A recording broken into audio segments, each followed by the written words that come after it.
5 أيام كاملة والنار مش ساكتة، جحيم حرفيا بيبلع كل حاجة في طريقه. تخيل حرائق خارجة عن السيطرة وفي عز الشتاء. هل دي صدفة؟ ما أعتقدش، بس الغريب فعلا إن ده حصل بعد تصريح خطير من ترامب.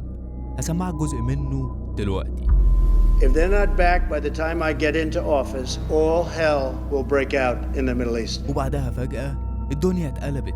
يا ترى هل ممكن يكون للمركبات الفضائية اللي ظهرت من شهر ليها علاقة بالموضوع؟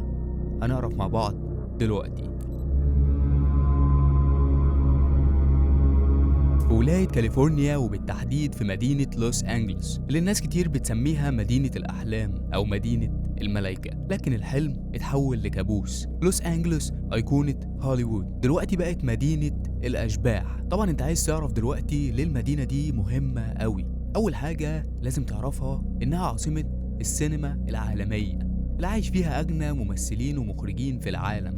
تاني حاجة عايزك تعرفها إن يوم بعد يوم الحرايق بتخلص على كل حاجة هناك. مناطق زي بلازريس وإيتون اتحولت لرماد، والنار قربت من تلال هوليوود نفسها. تخيل تأثير ده على صناعة الأفلام. الخسائر لحد دلوقتي بتتراوح ما بين 150 ل 160 مليار دولار، وعدد الوفيات الرسمي وصل ل 24 شخص. لكن هل الرقم ده حقيقي؟ بصراحة أنا مش مقتنع. في إحساس غريب إن في تعتيم على الأعداد الحقيقية.